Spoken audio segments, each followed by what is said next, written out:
theyeshiva.net. An infinite light that can change the world. But it's so deep, it can also remain dormant for their whole life. And the only way you can access it is if you really have to work through lots of issues. You really have to fight for yourself. You really have to work through all of your vulnerabilities and traumas and blemishes and blockages.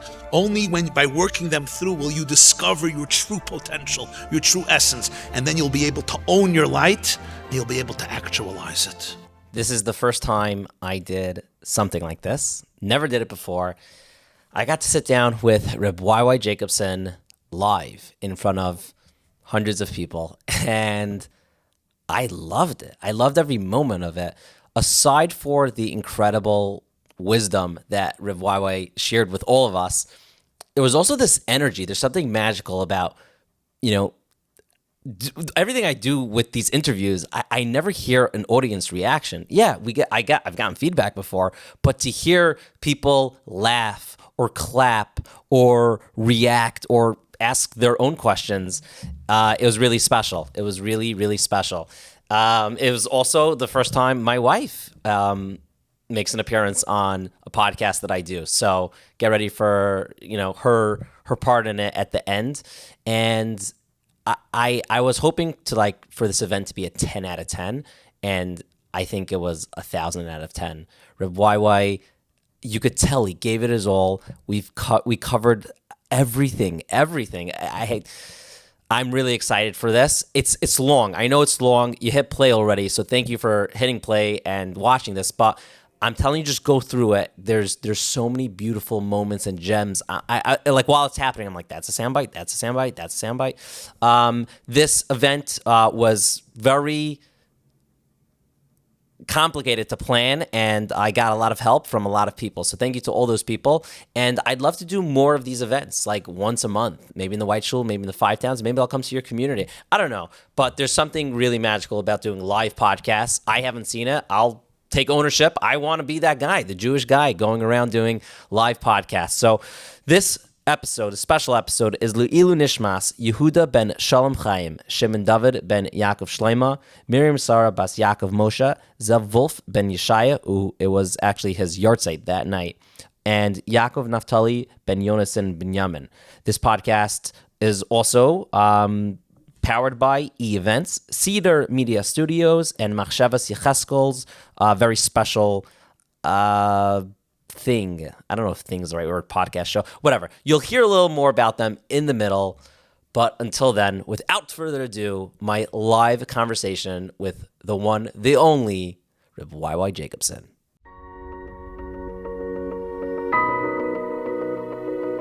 We can all use some inspiration to help us overcome the obstacles we encounter in our lives. Get ready for thrilling conversations about struggle and triumph with those in pursuit of making a positive impact in this world. I'm Yaakov Langer, and you're listening to Inspiration for the Nation.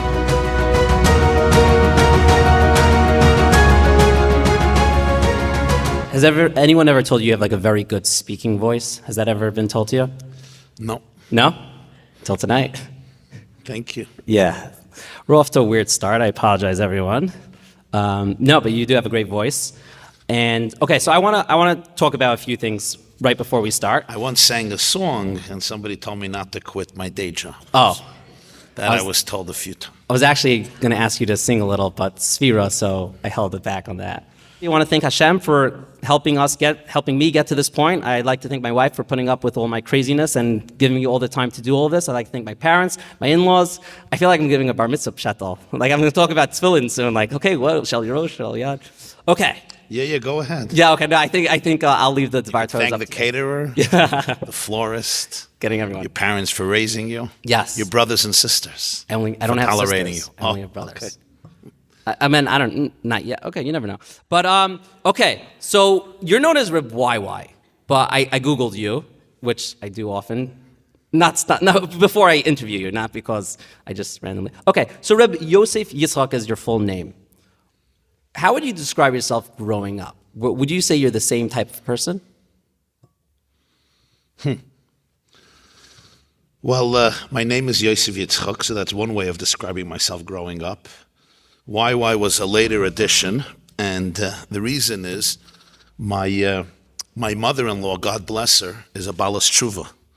She returned to Judaism at a later point in life, and she's an American, I think, 6 generations. And they can't say ches. They have a problem with ches, right? Chala, chana.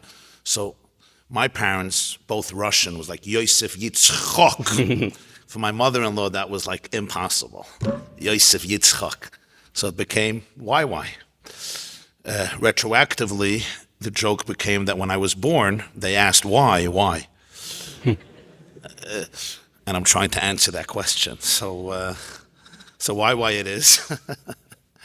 And today, during davening, somebody came over to me and said, I just got a call from Israel, and somebody said that they listened to you and they wanted to know if they call you YY because after some of your speeches, people say, wow. So that was a nice compliment. I grew up in a very fine home and community, no major dramatic upheavals. Like there was never a stage of you being JJ. My mother used to call me JJ. Really? I didn't know that. Yeah, I don't know how you know, but yeah, you were mechaven. You really Googled. Yeah. I was using Bing. I was going You deep. did the CIA Google. So at what point would you say that you shifted into this, I guess, personality where a lot of people know you, you're talking a lot, you're speaking a lot? I mean, even just to book you tonight, it wasn't so easy, but Baruch Hashem, you're going around. Was that gradual, or was it like a certain moment that hit? I don't want to sound like a party pooper, but it was like almost a mistake. And what I mean by that is I didn't plan it or expect it growing up, nor did I go to a, what do they call it, a job coach, when you go to somebody to... I went to one once. They said I should be a florist. Okay. I don't have so much faith in them anymore. So I never went to a guru to tell me what the trajectory of my life would be. It really happened very gradually. I grew up in Brooklyn in New York, and as a yeshiva student, in the last years of the Lubavitcher Rebbe's life, I was on the team of chayzrim, which means oral scribes. But I was learning, for many years I was learning. And then my father of blessed memory, who had a Yiddish newspaper, he asked me to write a column, so I wrote a column there. And then just one week I got an invitation from a community in Chicago to come for Shabbos. And I told the Rebbe, I think you got the wrong number. I don't do this. I was learning. Sometimes I would give a shiur. He says, no, I read you. I want you to come. I'll even pay your ticket. I'm like, okay, you'll pay my ticket. Fine. He nudged me, and I came, and I was there for Shabbos. And I guess he shared it with a friend, because next Shabbos I got a second invitation. And then things just really developed organically, or as the Gemara says, chavre islay. So it wasn't really, strategically planned. I'll be here at this year, there. At this point I'll be here. At this point I'll be here. And it just evolved, really. Do you think the Rebbe saw something in you that maybe you didn't see? It's very possible. The Rebbe generally had a skill of identifying incredible potential where others didn't see it, and actualizing it in people. So certainly that has had a very deep impact on my life. Listening to the Rebbe, growing up at his feet in his 4 cubits, it left a very profound impact on me. And I think one of the impacts was to know that when you're given an opportunity, you need to seize the moment and embrace it. And when you're given a potential, you are obliged to actualize it. As the Rebbe would often say, every single person's light is indispensable and an essential fabric of all of history. I remember he once said, when somebody doesn't utilize their potential, it's not just they're squandering their potential, so it's a pity. He says it's actually affecting the entire history and the entire cosmos, because every piece is an essential part of the puzzle. So if I'm not showing up to life with my full presence and my full energy and my full creativity and my full potentiality, it's not just myself that I'm affecting, but he said it's part of the essential divine scheme of the entire cosmos that's being affected. So that was a very powerful message that I always grew up with. And, I take it seriously. So when different opportunities came up and showed up, I always understood that it's important for me to work hard and show up to the best I can, and then let God do the rest. Well, it's a little of a personal question. And don't worry, if you don't want to answer, we could cut it out after. I'm used to saying that. We're in front of everyone now. And we'll delete it. We'll ask them to delete it from their memory. Right. So at that point, what were you struggling with personally in your life? At what point? At that point where the Rebbe's like kind of telling you like you have this potential and there's something in you and you got to tap into it. The Rebbe never told it to me personally. I'm saying the Rebbe's presentations, his talks, his fabring, and every Shabbos he would talk. This was a very prevalent theme, but he didn't tell it to me personally. The one thing that once happened that was interesting, again, it was a message maybe somewhat eclipsed. I was a child. Before Bar Mitzvah, I was a young boy, and the Lubavitcher Rebbe would hold a fabringen on Shabbos afternoon. It would begin 1:30, and it could go almost till the end of Shabbos for many hours. He didn't sleep on Shabbos, and he didn't let anybody else sleep on Shabbos. We almost never had cholent. It was a very different type of Shabbos experience. It sounds like completely different. Davening was over, and then you had a little break so you could make Kiddush, maybe run home if you wanted to. Most people didn't even do it because they wanted a good place. And then he would come down 1:30 and fabring throughout the day. So it was a very different type of Shabbos experience. My late father would take me there every Shabbos, and there were like 4,000 or 5,000 or 6,000 men in the men's section, women in the women's section, and I was 6 years old. The Rebbe would speak for long, and he wouldn't tell jokes and stories. It was long talks and sichos and long in-depth shiurim, and all in Yiddish, very complex. So what is a 6 or 7-year-old child supposed to do? I was there. I was very jealous of my friends who would play on Eastern Parkway. They would kill each other like good Brooklyn Jewish boys. What do you do Shabbos afternoon? You run around, beat up each other. Classic New York style. Not Five Towns. We're talking about Brooklyn. Brooklyn was less, more brute. I'm from Brooklyn, so yeah, sure. We're so much more tough. Tough boys. Yeah. But I was there, and, I have to confess that I wasn't really listening. I would daydream.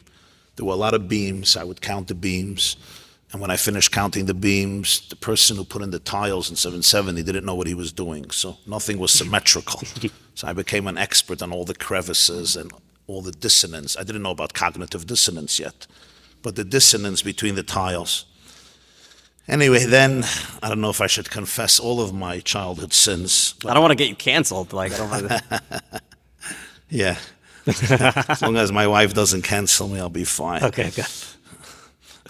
Is she here now, or no? She's home. Okay. With my children. Okay, that makes sense. So what happened was, I was really bored. So I took the tzitzis of one man, and I tied it. I know Shabbos, you're not supposed to do it. I tied it to the tzitzis of another guy. And I would wait till the fabringen was over, and they would try to part ways. The zenith of my sadistic career happened one Shabbos when I tied 4 men's tzitzis together. And they lived on the 4 corners of Crown Heights, south and west and north and south, and east and west and north and south. And I couldn't wait till the end of the fabringen when a third world war would break out between these 4 people trying to go home. And it did. And one day I was in the middle of my tzitzis campaign, just trying to entertain myself. And suddenly I stood right parallel to the Rebbe. The Rebbe was sitting there. I was like standing here, a little kid. And suddenly I see, the Rebbe was in the middle of talking. I see him lifting up his hand and pointing his finger right at me. I still remember his finger was shaking a little bit, and he was pointing like this. And I'm like, OMG. This was very rare, because the Rebbe wouldn't address individuals at a fabring. There were thousands of people. He would talk to the crowd. They would sing. He would say l'chaim in between the talks. It was mostly talking, sichos, my marim, long sichos on my marim. And he's literally pointing at me. And I'm like, wow, maybe after all these years of, daydreaming, and then there was no ADD, there was no diagnosis, right? It was just, those days, everybody got the same diagnosis. It was called tooth fresque, tooth patch, for everybody. But after years of daydreaming and tying tzitzis, I thought maybe the Rebbe got upset. And he's going to tell me, what are you standing here and tying people's tzitzis together? One of the 39 malachas is kosher. You're not letting them make knots on Shabbos. You're doing this for a long time. I just didn't know what's going to happen next. And, if Chabad throws you out, where do you go? If you're not Jewish enough for Lubavitcher, where do you go to Satmar? Where do you go? Neturei Karta? What's the next destination? But instead of throwing me out, he broke out in a big smile, and he asked me a question. I'll never forget it, in Yiddish. And his question was these words: Von wannend weißt du, as da Welt? How do you know that the universe exists? A question out of the blue, if there was ever a question? How old were you at that time? 9, 10. Wow, that's a big How do you question know the for a universe exists? 5,000 men were now looking at me. And the Lubavitcher Rebbe is waiting for an answer. And I was thinking, I don't know how the universe exists. I never thought about it. What is this, an epistemology, philosophy, theology class in Harvard? How I know the universe exists?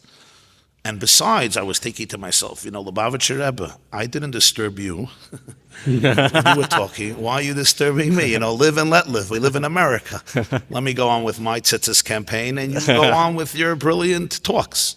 And I remember my face changing colors. I really didn't know what to say. It was so uncomfortable. So I just was quiet. And the Rebbe waited for maybe 10 or 15 seconds. To me, it seemed like eternity. All the eyes were focusing on me. And the Lubavitcher broke out in a big smile, and he decided to answer the question for me, as though I answered it. And he said, so the child answers, how do I know the universe exists? Because the opening verse of the whole Torah is, Bereshis bara Elokim es hashamayim v'saaretz. Because the Torah says that Hashem created heaven and earth. So if the Torah says it, it must exist. And then he went on to the talk. But next week, I was afraid he's going to ask me another question.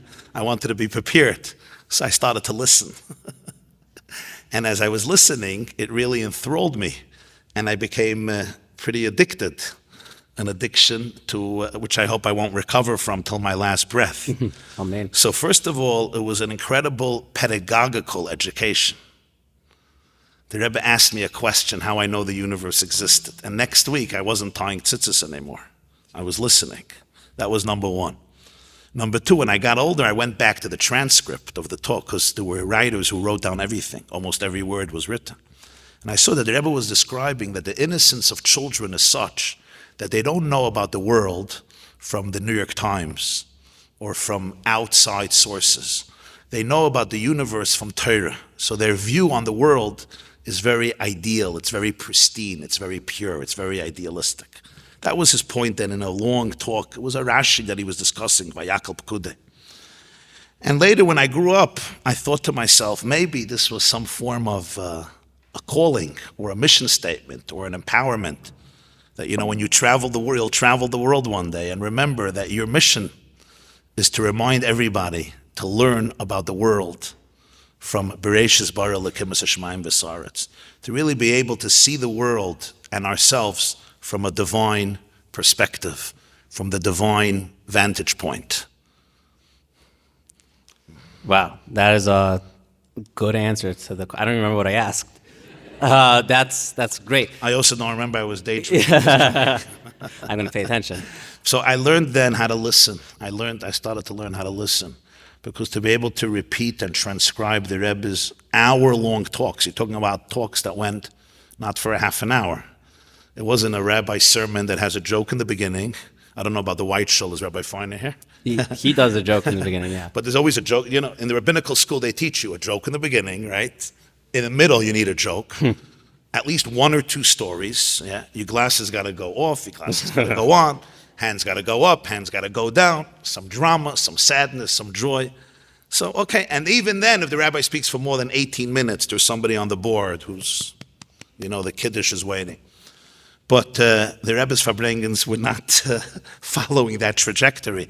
So you really had to listen. You had to learn how to really suspend everything and just become an open vessel.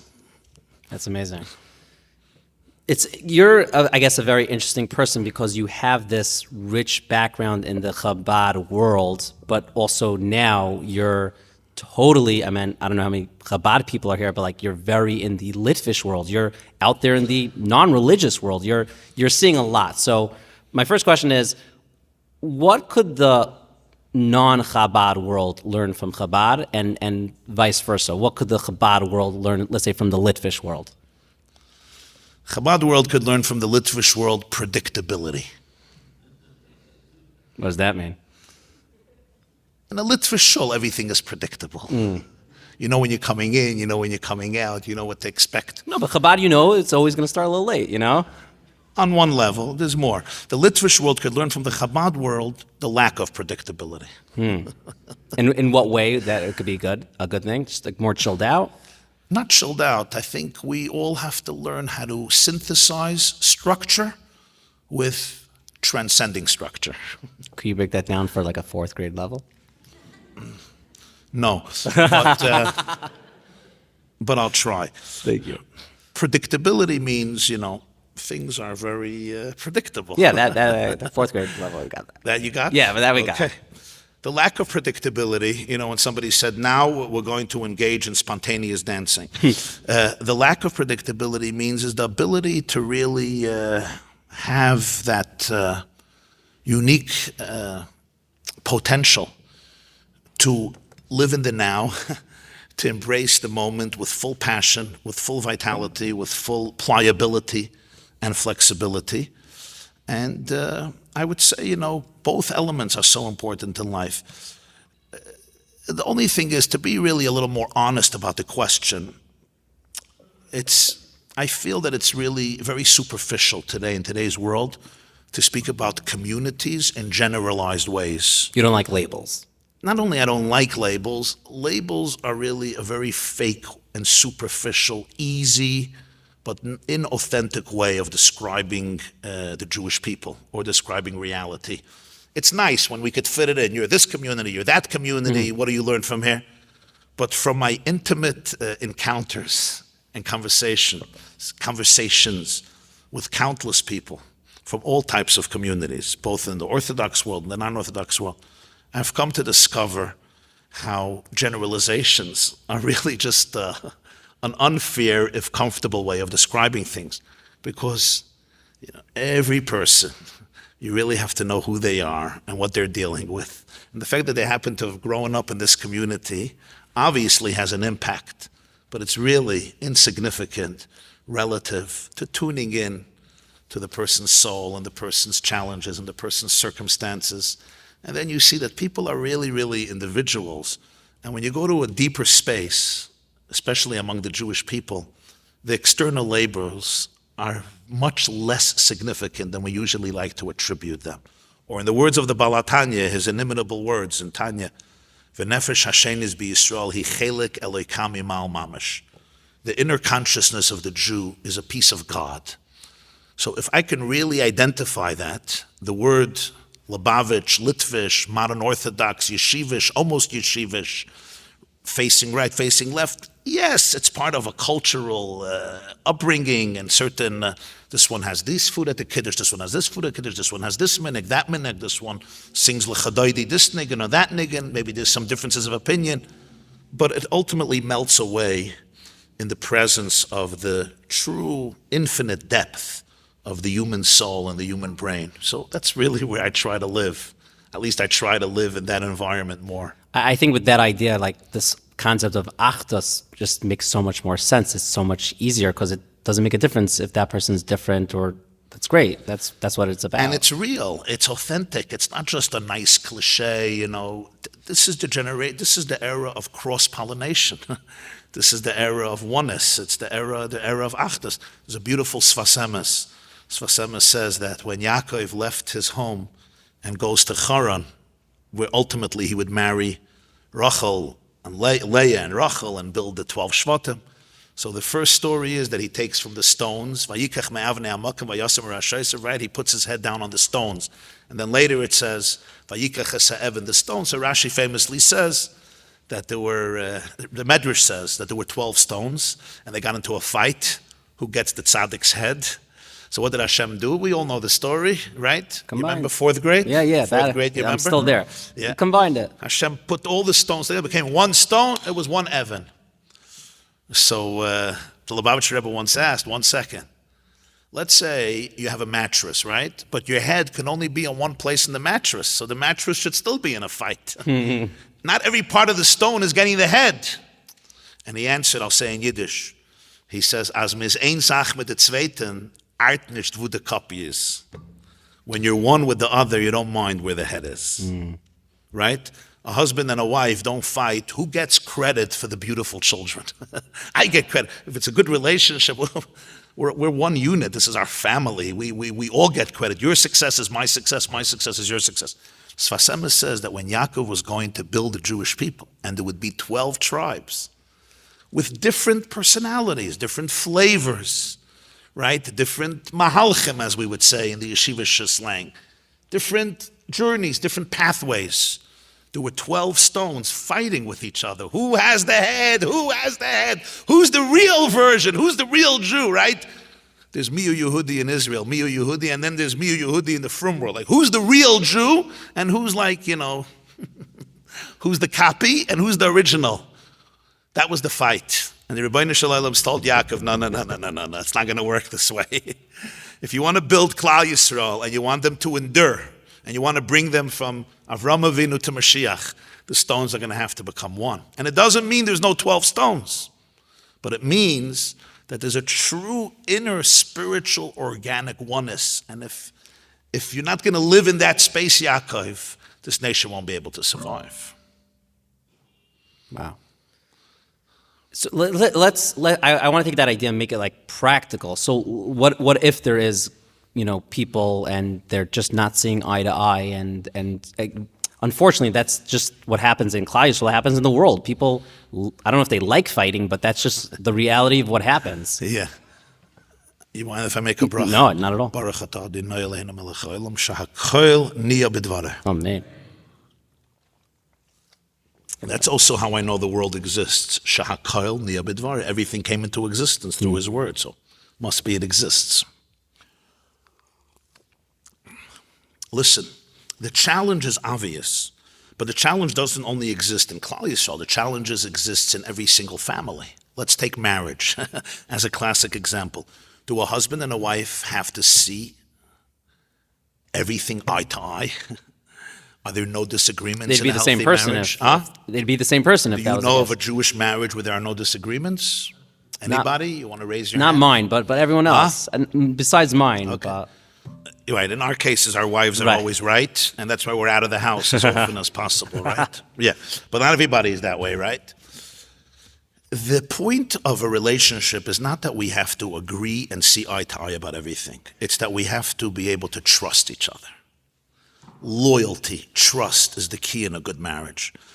I want to know that you have my back 1,000%. You want to know that I have your back 1,000%. That when we disagree, it's not coming from hatred or negativity or quid pro quo or vengeance, or I'm going to show you who's right, or I'm going to win the argument. I always tell couples when they come, I say, they're arguing about something, I say, you know what? The conclusion is almost irrelevant. I'll tell you the most important thing is whoever wins the argument, whatever you decide, make sure the relationship is intact. Where you going for Pesach? Where you sending the kids to school? Which shul you're not stepping foot into? Whatever it is, you're buying a house here, you're buying out, important questions. Whatever you decide, just make sure that the relationship post the conversation is intact, because that's more important than the decision. So, of course, there are disagreements. You spoke about Daf Yomi that you don't learn, right? I learn. I do Kingdom Amud Yomi. Yeah, Chazara. Kenya Masechta, okay. Yeah. So, I thought it's maybe the shul you don't My step foot. Rabbi Erlansky's here somewhere. Yeah, you do it. Yeah, I learn. Right. I don't do Daf Yomi. I once heard from Rabbi Adin Steinsaltz of blessed memory. He said, Jews have a streak of insanity. And he said one of the things that kept Jews more or less sane is Gemara. Because what's Gemara? Every page of Gemara almost is filled with arguments. Nobody can see eye to eye. Can't Beis Shammai and Beis Hillel once in a while just agree? Rav and Shmuel, Rabbi Yochanan and Shlakish, Ravina and Rav Yosef, Reb Meir, Reb Shimon, Reb Yossi, Reb Yehuda, they're always arguing. Always. The whole culture of Talmud, the whole Torah Shabbal Peh is based on arguments. What does that teach us? And the Gemara says in Erevin, Yud Gimel, and Yud Gimel is Begematria Echad. So it's on that daf, and it's also Begematria Ahava. Elu ve'elu divrei Elokim Chayim. But they're opposite views, and yet they're both the words of the living God. Because truth is manifested through many different midas and many different personalities and many different flavors, but it's still divrei Elokim Chayim. So it's really the ability to be able to see the soul, to see the wisdom, to see the depth in the other person, to create space for their perspective, and never to lose the loyalty and the trust and the dedication to each other. And then everything changes, It says in Pirkei Avos, Kol machloikas shi l'shem shamayim soifel iskayim, right? Every machloikas for the sake of heaven is going to endure. It's a strange statement. You would think that if it's a machloikas l'shem shamayim, it should ultimately dissipate. And somebody once said something very profound. Dr. Gottman, he's the guru on marriage. So he did 40 years of research, maybe with 30 or 40,000 couples. And he reached a very interesting conclusion. He said they used to think that good marriages are marriages where the couples don't argue. And miserable marriages, they're always arguing. He said, now we realize that 70%, or to be exact, 69% of arguments between couples in a great marriage that they have in the beginning of the marriage, they'll also have when he's 99 and she's 97 and they're on a hammock in Palm Beach in Florida, he's reading the Wall Street Journal, or she's listening to your podcast, or watching a YY clip. The same argument that they had at Sheva Brachas 75 years earlier, 70% of those arguments they're still having. Where do we go for Pesach? Milchiks, Fleischiks, Venetian blinds down or up? Do we keep the light open? Do we keep the light closed? Shut the light? Is it too cold? Is it too hot? The only argument they don't have at that stage is if we're going to her mother for you. Because she's already on the Olam HaEmes. Right. Remember, he's 99 and she's 97. But most of the other, 70% of the arguments are there. And then I realized, Machloikas shi l'shem shamayim. In a bad marriage, you know how arguments end? Either I convince you, you convince me, or I stonewall you, I run away. In a good marriage, you know how arguments end? They end with the recognition that we can really see things different ways. And they continue. Because the trust is the key. The trust, the loyalty. I'm here for you, you're here for me. And yes, there's different perspectives. Elu ve'elu. We're fine with that. That does not undermine the Jewish people. Every person is different. There's different ways, there's different malach. Of course, there's a system of halacha through which we reach practical conclusions, which a couple also has to have, which we also has to have, and that itself is discussed in Shulchan Aruch. That does not undermine us. There's a beautiful, again, I mentioned Sfas Emes, a beautiful Sfas Emes. He says, the first two stories about Moshe Rabbeinu, in Parashat Shmos, what's the first story? He goes out and he sees an Egyptian beating a Jew to death. What does he do? Kills him. He kills him. Done. The Jew is saved. He goes out on the second day. What does he see? One Jew is about to beat another Jew.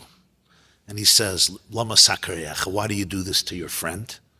And the man says, oh, you're going to kill me like you killed him. And Moshe realizes that the story is known, and of course they inform Pare, and he has to run for his life. Sfas Emes says that Golus has two casualties.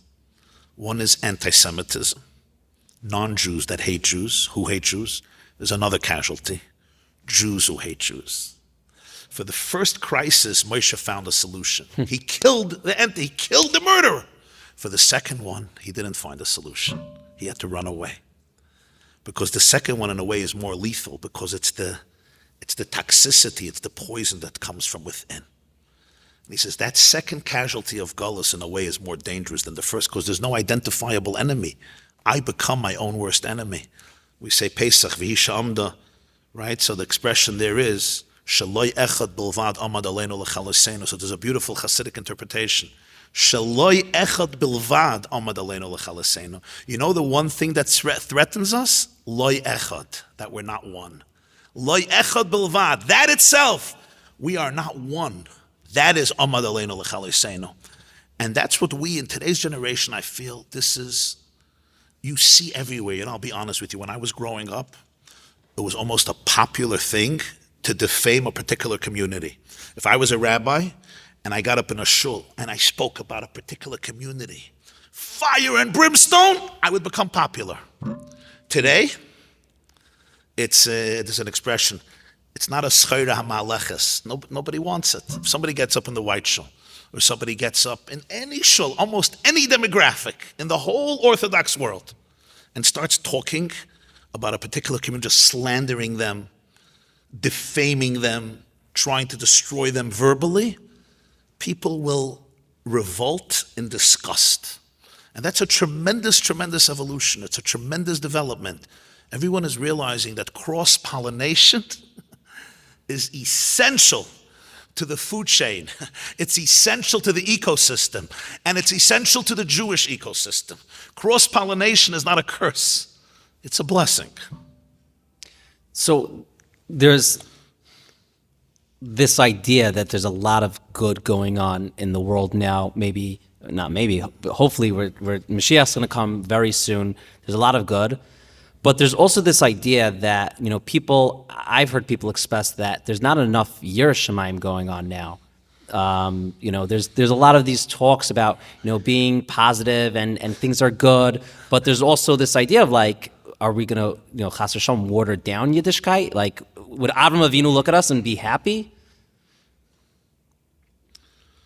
The 8th day speaks about it. Avraham, I told you I'm not going to sing. You know that one, right? Yeah. Are we the children you have dreamed of? Right? Yes. Are we the shining star you saw at night? So let's ask the Marcuses. What do they say? I interviewed them. They weren't so easy to interview. They're great, but I think you'd give it a little bit better answer. Okay. They're great. Don't get me wrong. Well, you ask about Avram Avinu. I mean, you chose the right name. I mean, you really fed me with an answer. I didn't realize that. Yeah, it was a bad choice because No, I want to hear the answer. I'm not like trying to grill you there. Avram was the paradigm, the embodiment, the archetype of love and affection. Look at the difference between Noach and Avram. Okay, they both lived in a corrupt world. Noach, Malach Haaretz Chamas, or Hamas. And God tells him to build an ark because he's going to destroy the world for 120 years. Why 120 years? So what does Rashi say? 4th grade.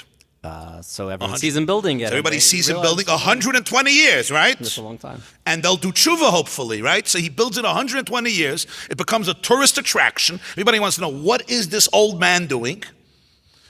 500 years old, he's an old man, and he says there's going to be a flood, God will destroy you, you will all drown unless you do tshuva. Now I want to ask you a question. After 120 years, how many bali tshuva did Noach make? 0. Your grandmother would say bupkas. Efes, yeah? 0. 120 years, he's telling the world about the Bible. Not one. What did Avram Avinu do? Avram Avinu vayita eshel bebe'er sheva. He opened up his home. He gave people to eat and drink. He embraced them with love. 3 Bedouins who come, he gave them a lavish meal. He served them. He spoke to them. He fabrenged with them. He sang with them. He celebrated with them. And what happened? The Meiri writes in the introduction to Pirkei Avos that more than half of humanity was transformed by Avram Avinu. The Rambam writes in Hilchos Avodah Zarah, the 1st chapter, Avram would go from city to city in the ancient world, and he would hold huge press conferences, talk to the masses, and introduce them to the idea that they were conceived in love, that there's a purpose to their existence, that they're all integrated and they're responsible to each other. And Vayita Eshel Be'er Vayikra Sham B'Shem Hashem Keilolam. Now you ask, what about Yirah Shamayim? What about fear of heaven? So the truth is as follows, that, and that's the night suddenly became the night of the Sfas Emes, but I'll tell you about the Sfas Emes and Reb Zusha of Anipoli. It says in Parshas Yisro, right after Matan Torah, it says, Vayara om vayanu vayamdu meirachak. The Jews trembled and they stood from far. And they were frightened. So Moshe tells them, Al tiro, Chevre, don't be afraid. Because the reason Hashem appeared is, Ba'avur tia yirasai al pneichem. So that his fear should be on your face. So the Sfas Emes says, come on. First you tell them, don't be scared. Al tiro, in the same pasuk, you contradict yourself. Talk about a contradiction. Imagine you tell somebody, don't be scared, but you know why God is here? So that you should be scared. In the same pasuk, and you can look it up at the end of Yisra. So he says there's two types of fear. There's a fear that traumatizes you. There's a fear that gets planted in your heart and you tell yourself, I don't want a relationship with you. I'm afraid. I want to go as far as possible. That's what happened. Vayamdu meirachak. They were terrified. They had what you may call God trauma. It's too overwhelming. It's so uncomfortable. Moshe said, Al tiro. If that fear is making you feel distant, if you're feeling dread, if you're feeling negative energy towards the Rebbeinu Shalom, oy, oy, oy, oy, oy, Al tiro. Das ist nicht good. That's not a good type of fear. That creates anxiety and stress. How many Jews do I know? I get hundreds of emails a week, and many of them I can define by one word. It's called DT, divine trauma. People that their experience, their visceral perception of Hashem is so negative. It's so traumatizing. There's a therapist in Yerushalayim who told me he opened now a group. I thought it was funny. And then he said, no, it's real. And I met some of the guys. It's called SA, Shul Anonymous. Imagine Shul Anonymous. People who are traumatized by Shul because of things that happen. I'm not going to get graphic, but things that happen, they can't step into Shul. So he's open, but they want to daven. They can't go into a Shul. So Moshe says, Al tiro, you have to work on this type of fear. There's another type of fear. Yirasei al pneichem is a fear of ruining such a beautiful relationship. That's good fear. That's healthy fear. That's beautiful fear. Yiras Shamayim is not, I'm afraid of you because you traumatize me, because I hate you, because I think you're out to get me. That's not good fear. And that's the fear that our generation is allergic to. There's another type of Yiras Shamayim. When you have an amazing marriage, you're afraid to destroy it.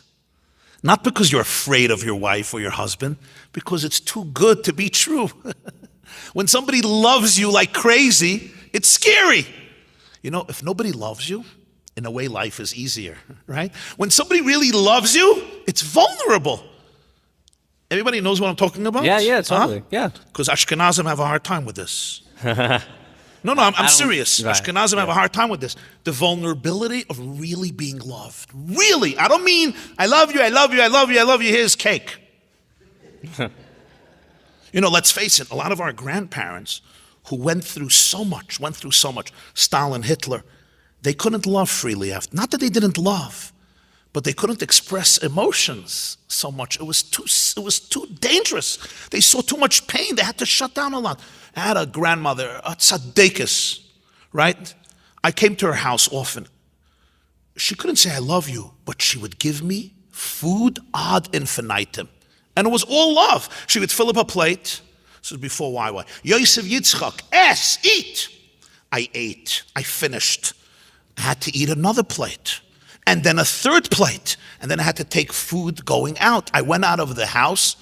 I couldn't breathe. But it was all love. They starved. So the way of showing love was you feed them. An incredible generation. So many of us don't know the language of love. Ahavas oilam ahavtanu, or ahavarabba. What do they say here in the White Shul? We do both. We have 2 minyanim. Baruch Hashem. Ashkenaz, Baruch Hashem. Zatoisvis, you do both. Oh, Brachas Yud Beis, yeah. 4th grade. Avarabba. Oh, that's Toisvis, 6th grade. Yeah. Avarabba, avas oilam. Whatever nusach you say, avarabba is even more intense. The Ashkenazim get more emotional than the Sfardim because we say avas oilam.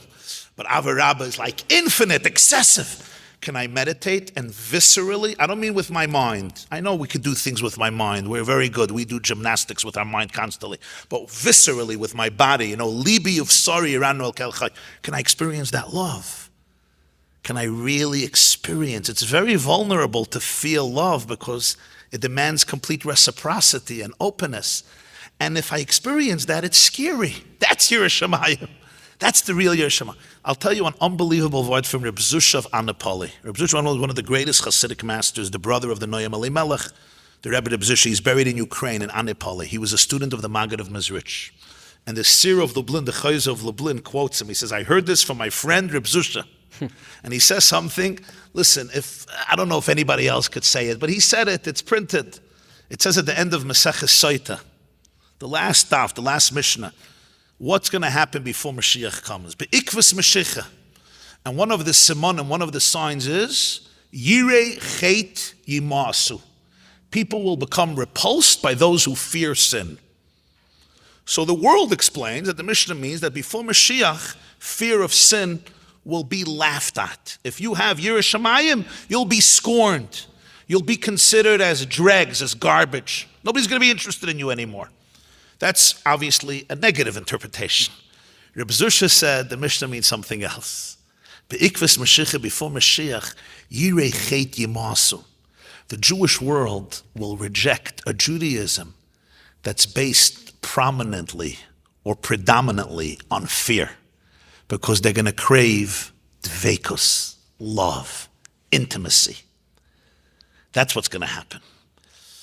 So you see today, Yirei Shamayim is the foundation of Judaism. But what makes it the foundation of Judaism is that it's an expression of ultimate love. And that's the type of Yirei Shamayim that today everybody is ready to absorb. Everybody's ready to absorb us.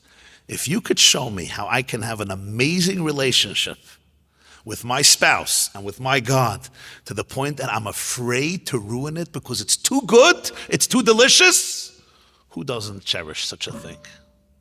That's amazing. I had a very similar type of conversation with Rabbi Kalish about today's generation and just being vulnerable.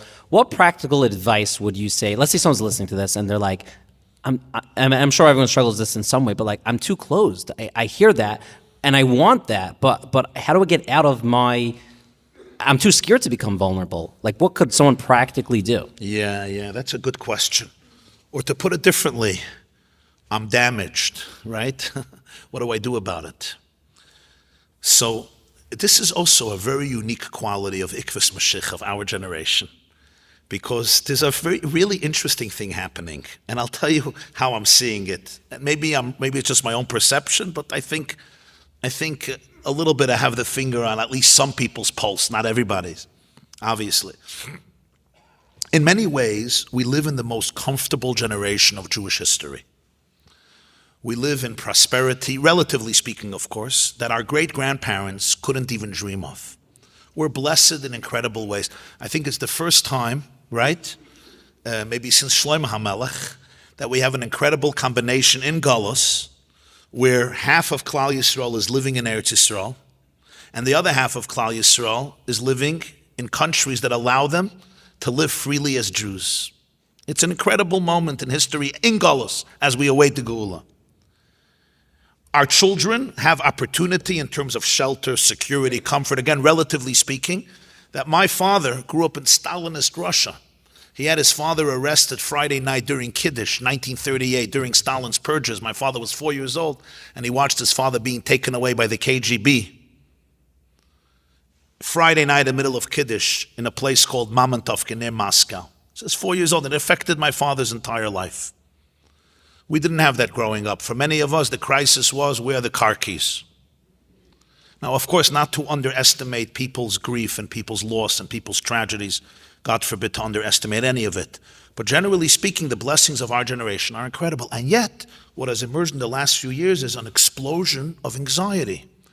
And people ask me all the time, Rabbi YY, where's this anxiety coming from? Mothers tell me, why is my 16-year-old girl anxious? Why? Because she was in a hotel for Pesach?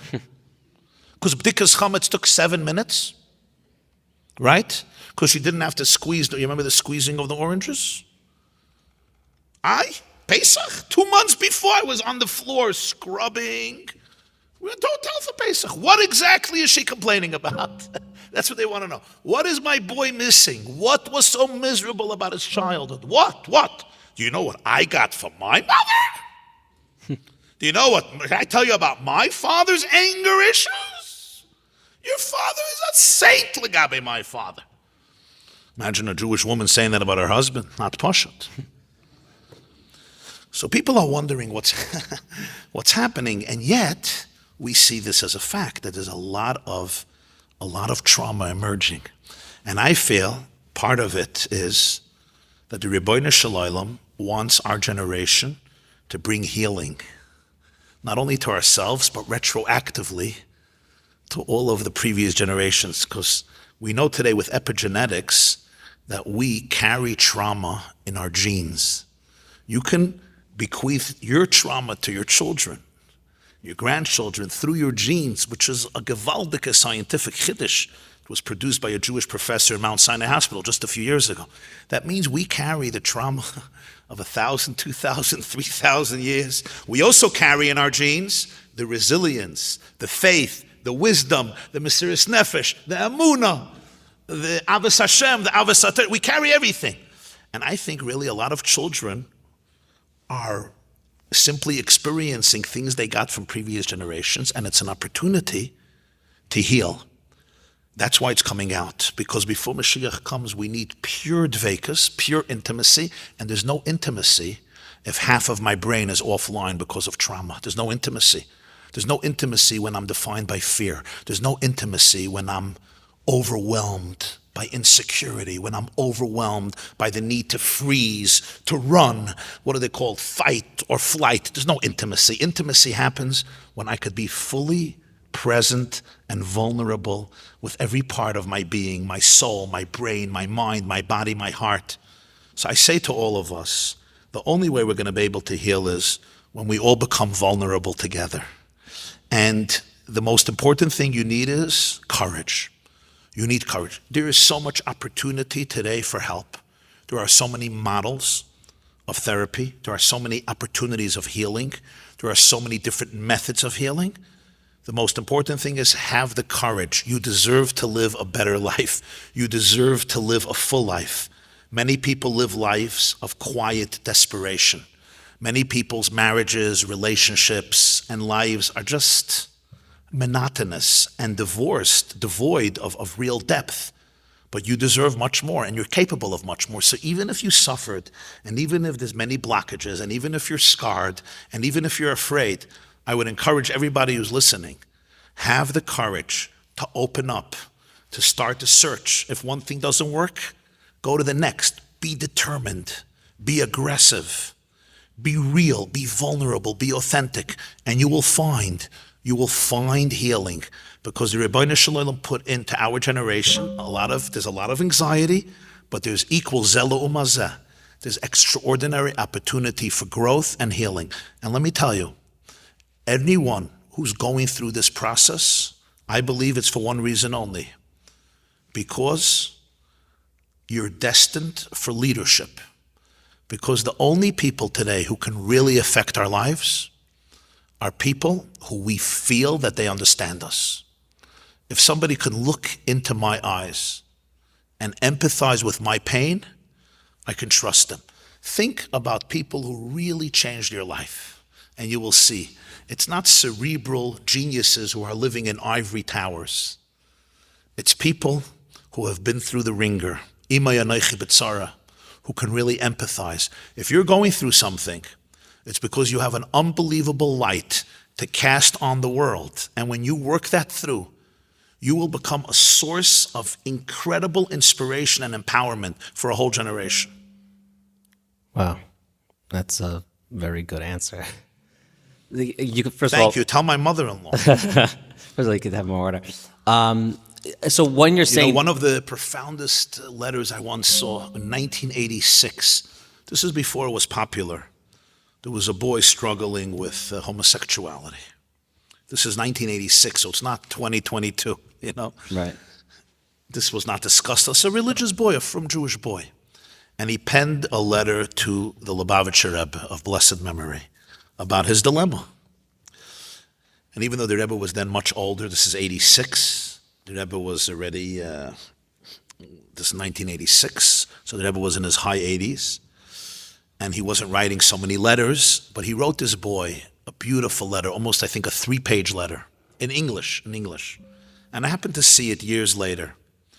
And it's fascinating that in the letter he discusses neuroplasticity, which in 1986, it was just beginning. I don't even know. He explained how neuroplasticity works and how if they allow the proper research, neuroplasticity will prove to be very helpful. By the way, it never turned out that way because politics dominates this field. Right. Unlike strokes or other issues here, politics completely eclipses the science. Okay, but that's a separate parsha. But there's one paragraph there that I would say touched me in such a deep way, and it taught me so much about how to speak to people. The Rebbe, I never saw his letter, but I saw the response. He says, "You ask me, why did God do this to you? Why do you have to go through this struggle?" So the Lubavitcher Rebbe says, "I don't know. I don't know the mysteries of life and why different people go through different things." But he says, I want to bring out one point that's brought in Jewish books and Sfarim, and it may apply to you, and if it does apply to you, great. If not, not. And the point he makes is as follows. He says, sometimes a person possesses inside his soul or her soul an infinite light that can change the world. But it's so deep, it can also remain dormant for their whole life. And the only way you can access it is if you really have to work through lots of issues. You really have to fight for yourself. You really have to work through all of your vulnerabilities and traumas and blemishes and blockages. Only by working them through will you discover your true potential, your true essence, and then you'll be able to own your light and you'll be able to actualize it. So he says sometimes we're given struggles so that we should be able to discover who we really, really are, because when we discover that, then all of history will be elevated. As I was reading it, I thought to myself, wow, if a boy would come to me or a girl would come to me and they're struggling, very often we fall into one of two groups. Maybe the more liberal perspective, the more conservative perspective. The more conservative perspective is, this is the way it is. This is the truth. Don't deviate, follow the truth, and that's it. And the other approach is, empathy and more empathy, within each group itself, there's so many different approaches. The other approach would be, to feel the pain and to identify, and I'm talking about within the frum world, and to empathize even more, and to be sensitive, and to be mushy, and to be soft, and to be loving. But I never thought of this third approach. And the third approach that the Rebbe was sharing with this child is, I don't see you as a tragedy. I don't see you as a Nebuch case. I don't see you as this victim of a terrible tragedy. And now I have to say, either, man up, literally, pun intended, or I'm so sorry and I'm with you. And there's a truth in each. But what he was telling this boy is, I'm not looking at your life as this horrible, tragic, negative story. When I see you and I see your struggle, what I really see is you have incredible, incredible light. And the only way to access that light is if you really work through all of your insecurities. So I was looking at your problem or your challenge really as a gateway. Zeh hashar l'Hashem. This is your path to incredible greatness. The level of empowerment that we can give people that way, when you really sincerely understand struggle that way, is of a whole different magnitude. Is that approach how you personally are able to deal with? I can't even imagine how many people are coming to you crying about whatever issues they're going through and real issues. Is that how you personally handle all the tsaros going on? Whew. I need to meditate. I need to ground myself. So the first yesod is always empathy. Empathy. If I can't feel you, I won't be able to help. I have to feel you. It's a lot of feeling, though. A lot of feeling. But that's the key. Attachment, connection. Imay anochi b'tzara. Empathy. Empathy means really trying to tune in to what the other person is going through, obviously to the best of my ability with the tools I have. But that's the first thing, and the person will feel it. The person will feel it immediately. That must come, number two, with a suspension of judgmentalism. If I have an iota of judgmentalism in me, I'm not fit for this job. I could sit in my cocoon and judge the world. Besides me, of course. I don't judge me. I judge everybody else. If you really want to be here for people, if you want to be an agent of healing, we have to learn how to suspend judgmentalism. Judgmentalism doesn't mean I agree with you. Judgmentalism doesn't mean you didn't make a mistake. Judgmentalism doesn't mean you're a saint.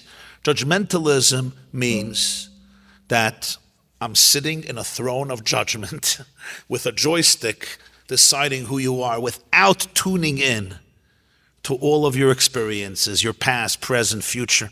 You need a big heart. You need a big, big heart. Al tadanas chavercha ad shetageya limkaimai, and to quote the Sfas Emes for the 5th time tonight, v'limkaimai al tagia. Don't judge somebody till you reach his space, and you will not reach his space. That's a very real feeling that people will feel right away. People criticize me. I right away feel if you're judging me or you're not judging me. If you're judging me, I'll build defenses. If you're not judging me, I'll be vulnerable. At least I'll try to be vulnerable. After those two foundations, empathy and a lack of judgmentalism, probably lack of judgmentalism comes first, can come step 3. And step 3 is I ask myself, Ma Hashem Elokecha doirish me'imach. What does Hashem want from me at this moment? Or in the words of Mordechai, Mi yodeim le'es kazai sigat l'malchus. Here's a person who wrote an email to me, or met me, or poured out their heart. How can I be here for them? What can I do right now to help this person, to empower this person? And with that perspective, I try to bring and share this dimension, which is always making sure that the person never ever sees themselves as just a victim of circumstances. And that's really this perspective that the Rebbe articulated in this letter. You're not a victim of circumstances. You are an ambassador of Hashem, and the struggle is here not to destroy you. It's here because through this you will fulfill your mission in the world. So instead of looking at yourself in the mirror and saying, I'm such a nebuch, I'm a shlamazel, I can't get anything right, which we often do. Instead, you paraphrase the words of Yosef HaTzadik. Yosef HaTzadik, who should have been the ultimate victim, said, you guys didn't sell me. You didn't sell me, sorry. Oh, they didn't sell him? Really? Who sold him? How did he get to Egypt? How did he get to Egypt? He went on a Pesach program to Egypt? How did he get to Egypt? Of course they sold him. You didn't sell me. God sent me. The moment I could say, even if somebody did X, Y, and Z to me, I was not sold. I was sent. This is my mission. This is not a b'di'evet, it's a lechatchila. I was sent into this place because I can bring light into this place. It may be difficult, and I may need to do grief work, but it's a game changer. I have a few lighter questions that I like to end off with. Why would you do that? Oh, you're saying, okay, another 2 hours of Baruch this. Hashem, yeah. But before we get to that, I do want to talk about, this is also, I guess, more of a lighter subject, but I don't think I've ever interviewed anyone who's introduced the President of the United States while they were the president, Donald Trump. What was that experience like for you? America went through a lot since then, so it's like you're really taking me back to another Gilgal. Okay, but sometimes you got to go. Bein begilgal zeh, bein begilgal acher, right? Yes. So the truth is, part of the experience was surreal. Did you make the bracha? Yeah. Wow. Yeah. I discussed it. There's an argument among Right, so like a poskim machlekas. if you make a bracha on the President of the United States of America. One of the big arguments is he's not a melech. He's not a melech, democratically elected for 4 years. But I spoke to a great posek and he said, I don't understand. If a king becomes a king because he's a tyrant and nobody wants him, then you make a bracha. And if a whole nation or part of the nation, the majority of the nation elects him, so for sure you should make a bracha just because he was elected voluntarily, so people actually want this president. Malchusei beratzon versus the Vilna Gaon says there's memshala and there's malucha. Memshala is by coercion and malucha is beratzon kiblu aleim. But there's different opinions anyway, so I chose one of the views and I made a bracha. There was something very moving I want to share that I saw from behind the stage. I prepared this speech. Initially, they told me you're going to speak for 10 minutes, and then the president was in a rush, and the previous event was cut short. So as I'm about to go up, they say, the president is walking in. So cut your speech to 20 seconds. Oh my gosh. So from 10 minutes to 20 seconds. Because the president is here, and his assistant was telling me, he doesn't sit and listen to speeches. He gives speeches, right? He didn't say the other half. So you have, I said, but they asked me 10 minutes. The White House said 10 minutes. 20 seconds. 20 seconds. 20 seconds. So I'm like, okay, I threw away my pages because there goes the 10 minutes. But then I told myself, I said, calm down. And the president walks, when the president walks in with a whole entourage, there's a certain malchus, so to speak. Mm-hmm. And it's not necessarily about the personality of the president, whether you like him or you don't like him. It's about, the chair, the position, right? The throne, the president of the United States of America. So as he's walking in, I'm thinking to myself, I'm not speaking for 20 seconds. I want to give the president a message. I'm speaking on behalf of the Jewish people, on behalf of Eretz Yisrael, on behalf of Klal Yisrael, at least a significant part of Eretz Yisrael and Klal Yisrael. And I'm here. Mi yodeim leiskas oisigat l'malchus. I don't care what his assistant told me. I'm not going to speak for 10 minutes. I'm not going to do a 2-hour shiur. So I decided 4 minutes I can get away with, and the president will listen, nicht gefährlich. And I got up and I gave my 4 or 5 minute speech. I told a story about the Holocaust. I spoke about Hashem's promise, if you bless, whoever will bless Avram will be blessed, whoever will curse Avram will be cursed. I spoke about supporting Eretz Yisrael, supporting Israel is a historical, divine opportunity that will be remembered forever. A few messages that I thought were really important. You were saying it as for basically the president, not for everyone watching. All for the president. I was happy that my friends, from Williamsburg and Muncie and Lakewood and Borough Park and the 5 towns were listening. But, right. we could sit and eat kugel together the next day. But the president was there. There was something else that was so moving. As the president was walking in, he was flanked by 2 people. Avi Berkowitz and his son-in-law, Mr. Jared Kushner. Jared. And one of them was wearing a yarmulke. Both of them consider themselves Orthodox Jews.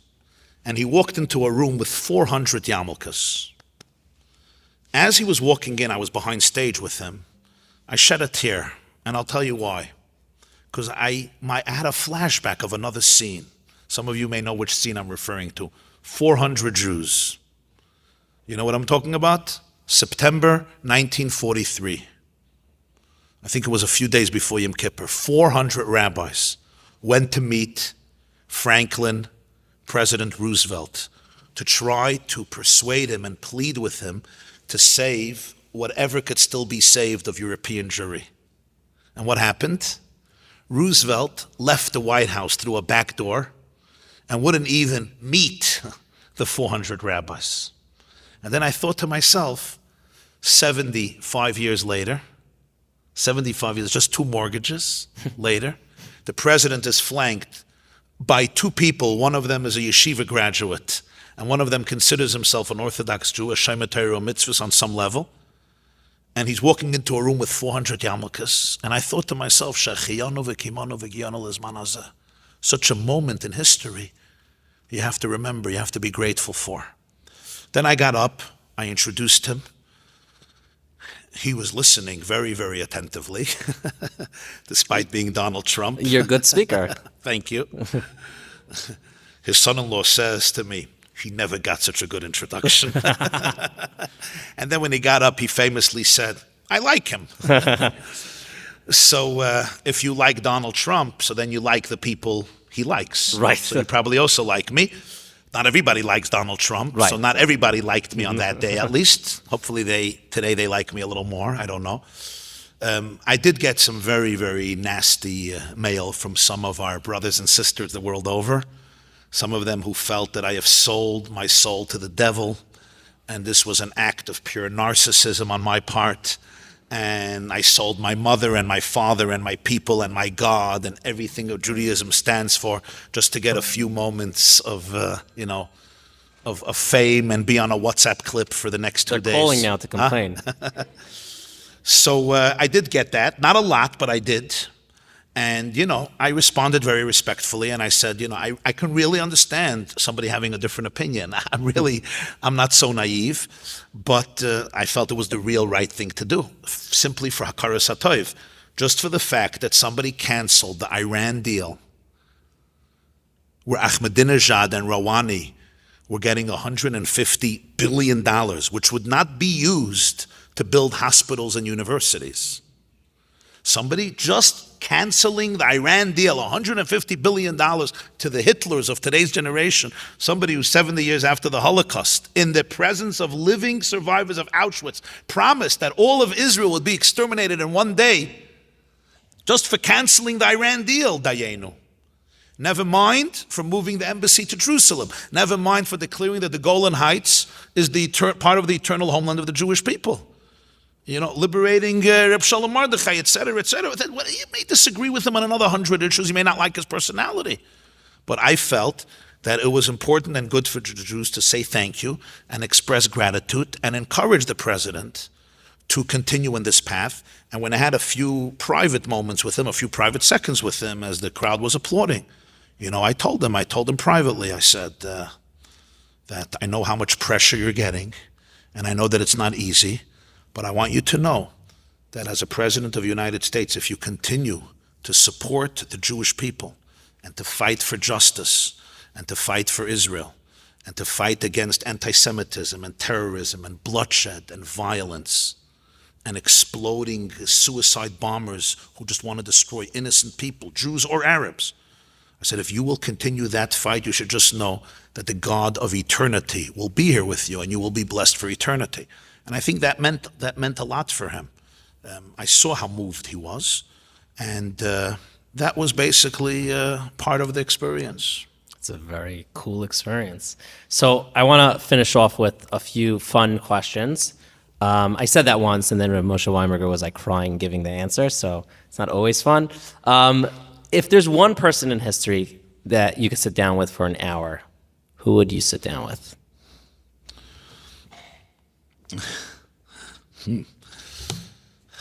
You already spent some time with Donald Trump, so go knock him off the list. No, I mean, I'm very grateful to what he did for Israel and for the Jewish people, but that wouldn't be my choice. I once asked this question from somebody many years ago, a very, very wise and deep person whom I respected deeply. And I asked him, if there was one person in history you could meet, who would it be? And he looked at me and he said, myself. I would love to meet myself. And I was taken aback. And he said, that's the only real person you're ever going to meet anyway. And if you meet that person, then you'll get to know some other people as well. But if you don't meet that person, then meetings with other people will be futile. And I thought that was a very profound answer, because I think that's really the person we each have to meet. I think I have to meet me, and you have to meet you, because only when we really meet ourselves, and it's not so easy to meet yourself. It's sometimes much easier to meet other people. It's so much easier. Of course. You take a picture, hang it up in the office. I met him, I met her. To really meet me is really responding to my soul, to my mission in history. So if I can one day meet that person, I would be very blessed. It's a very beautiful answer. There's 613 mitzvahs, and it could be that this answer shifts for you. As of right now, what is your favorite mitzvah? What's your favorite commandment that you just feel it's yours? It's your baby. Mm-hmm. I love learning Torah. I get very profound spiritual and intellectual and visceral and emotional stimulation. I also have a special passion for the mitzvah of Lo Samod al Dam Reacha. Don't stand by when your friend's blood is being spilled. It's very, very difficult for me to watch when people stand by when injustice is happening in their midst. I thought you were going to say something else also, so that's why there's the awkward pause. But that's What did you think I'm going to say? I don't know. I thought you were going to explain, like, did something happen once that got you to say, I hate when that happens? Oh, things are always happening. I'm privy to stories and to episodes and to events where, a mother will come to me, a father will come to me, or somebody else will come to me and describe a particular situation happening in a home or in a school or in a shul or in a community. And I'm like, why don't you call the police? And like, our shidduchim will be ruined. Why don't you speak up? Why don't you... he's a bully. We can't do anything. I understand it. I understand the fear. I understand the compelling reasons to be passive. But it's very painful for me. I think when the pasuk says "Lo samad al dam reyacha," it means you're not allowed to be passive.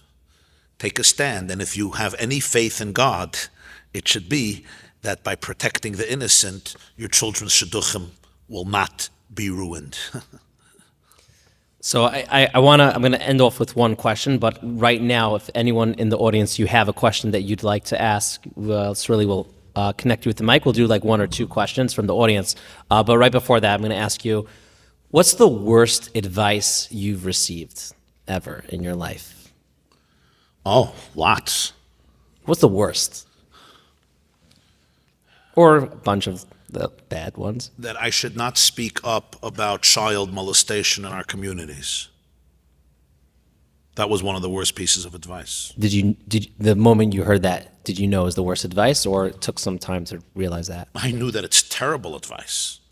I myself, I have not experienced, that horrific crime, at least not consciously that I remember, So I didn't know about it. I really didn't know. I didn't know about it. I was serving as a spiritual leader in a shul in Brooklyn years ago, and then just, people started to approach me in their 30s and their 40s. Their marriages were falling apart. This one ended up in prison. This one couldn't have intimacy. This one couldn't function. This one was addicted to this and addicted to that. And I would start talking to the people, and then one story after another story, I saw that it's all traced back to the fact that their sexuality has been terribly, terribly compromised through years of sexual abuse. And I couldn't believe it because this whole new dark, sinister, demonic world opened up to me. And I'm like, nobody's talking about it. This is 15 years ago where, 20 years ago, we had wall-to-wall carpets and everything went under the carpet or under the rug. And the many principles, it's just like, tell him not to do it again. Tell him not to do it again. Let him move to Eretz Yisrael. Brilliant advice. Right? Let him move to Eretz Yisrael. What happened with Chaim Valder 20 years ago? They knew about him 20 years ago. But nobody stood up. Nobody stood up to him. So how many more young women and men were destroyed because of that silence? So I started to collect data because I didn't, want to talk about things that are not real. I started to ask and then find out on what's happening. And then I realized that there's literally a systematic cover-up and not malicious, simply people. I can't say not, most people I think were not malicious in terms of principals and rabbis and teachers. They just didn't know better. They didn't know about the effects. So I wrote then a letter, and I came out and I started to talk about it and communicate it. And the backlash was very, very intense. I still remember a letter I received from a very prominent person, and he wrote, "You have blood on your hands. You're destroying people single-handedly." But hold on, but why? I mean, maybe I'm asking from a 2022 perspective, but like, why would they say that? Because the perpetrator was not proven guilty. Were you believing a little kid who's half drunk, who's immature, who wants to take revenge from the family? You're believing 4 kids against this prominent man who's been in chinuch for 25 years, who's been running a camp? You were accusing a father of doing this to his children? What a chutzpah. A guy I'll never forget it. One person wrote to me, he says, "I know why you talk about this. Because you are a perpetrator. Oh, gosh. And you made a deal with the organizations that if you will speak on their behalf, they'll silence you. They will cover for you." That's what he writes to me. So I started to laugh, but I was quite upset. And I wrote back to him, I said, interesting. If I would hear somebody speak out against abuse, my initial instinct would not be to suspect him in doing it. Why is that your instinctive response? Obviously, you know very well about this sugya. And that's your go-to place. You did it. Of course, Rabbi YY did it. I said, but you know what? There's tshuva. Do tshuva. Make amends. Confess. Be vulnerable. Pay for your victim's therapy. Go apologize. Become an example of somebody who learned from his mistakes and inspire other people. That's what you should be doing, instead of calling me a perpetrator. I wasn't sure I was right, but I felt it strongly, and I felt it's an opportunity for me to try to help him, actually. I knew I was right when I got back his answer. You want me to tell you what he wrote? Yeah, I'm dying to know. He wrote 2 words. I really would not say these words because I feel very uncomfortable, but it's how I knew I was right. He wrote back 2 words. I wrote a very heartfelt email. His 2 words were, up yours. That's it. And then I understood that, unfortunately, I was right. So, what should I tell you? There was then a lot of ignorance, and people really thought they can get away with it. And let's face it, there's people still today who get away with it, despite all of the awareness. And I understood then that if we as a community will not stand up to this with absolute conviction and unwavering clarity, then we should take our entire religion and throw it into the dustbin, because that's what we're doing.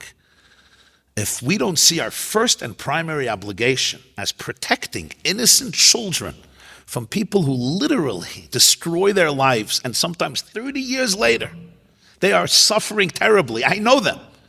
And we, as rabbis and laymen and wealthy people and influential people and rabbis and Rosh Yeshivas and Rebbes and Mashpiyim and Mashgichim and all of us, Anoshim, Noshim, V'taf, if this is not our primary duty, then what is? Then we have no God. Then we have no Torah. It's a mockery. Our religion is a mockery. It was clear. It's still clear to me. And when people were defending this monster from Israel, who not only raped so many people, but then killed himself, right? That was his last act of rape. Like, now you feel bad for me. It's the victims who are murderers. That was the last sociopathic act of a sinister, whatever. You know, it's not so important to describe who this person is now after he's gone. But when there were people who grew up with Torah, who started to defend this person, and there was in the newspaper, Zatzal, Zeichet Tzadik Levracha, right? The day after someone committed suicide because she was raped by him. And then you look and you say, you know, have you no shame? Have you really no God? And then I realized that sometimes religion can become idolatry. Religion can sometimes be an instrument to empower evil and abuse. And that Judaism, we are not allowed to be a part of, because that's paganism. Well, I'm going to finish off with one question, but... That was your light question. Yeah, no wonder Rabbi Weinberger was crying. Right, yeah. I should just call them the serious questions at the end. Does anyone have a I don't even know where the mics are, but does anyone have a question that they'd like to ask Rabbi YY? There's a mic over there. So, I've never done this before, so it wasn't ready if someone's going to ask. Does anyone have a question? This is your chance. Okay, we have someone. Someone's walking up. Okay, we can't see anything. Yeah, we can't see. I think it's a Jewish person. I can't really see so well. Hi, Rabbi. Hi. It's Molly Fishbein. I just want to ask, how much do you believe Chassidus and current psychology coincide? Interesting question. What do I think about the synthesis or the hybrid between the world of Hasidism, the world of Hasidus, and current psychology? Very interesting question. The fact is that generally, the teachings of Hasidus have reframed much of Judaism in very psychological language. Or as Rabbi Yitzchak Varker, I think, once said, that there was a time when Judaism was focused on space. V'asu li mikdash v'shachanti b'soicham. Yerushalayim, the Beis HaMikdash. Then after the Churban, a big focus of Judaism became on time. Shabbos, Yom Tif, times of davening, Shachris, Mincha, Ma'ariv. In Kabbalah, it's called from Olam, from space, it went to Shana, to time. And he says the Baal Shem Tov introduced the focus on nefesh, on the person. Not finding God in a space or in a time, but in yourself, in your identity. So since so much of Chassidus was about cultivating the inner self and finding the divine vibrations that flow through the human psyche and human spirit, and understanding how to work with your emotions and how to sublimate your emotions, and understanding the relationship between your divine consciousness and your animal consciousness. So very much of it became a focus on Judaism that is internalized emotionally, intellectually, viscerally. For example, I'll give just one classic example. The Tanya postulates, the Tanya is considered, one of the classic Hasidic works by Rabbi Shneur Zalman, by the Alter Rebbe, the Baal Tanya, and he postulates that we don't have one brain. We operate with 4 different brains, or 4 different states of consciousness. And he calls it Nefesh HaChiyunis, Nefesh HaBahamis, Nefesh HaSichlis, Nefesh HaLekis. Literally means the biological brain, the mammalian brain, the rational brain, and the divine soul, the divine brain. So you read it in the Tanya, and you're like, okay, interesting. Suddenly in the 1980s and 90s, there's an explosion of neuroscience. For the first time, we have CAT scans of the brain, and guess what? Cutting-edge psychology is you have to understand parts of your brain.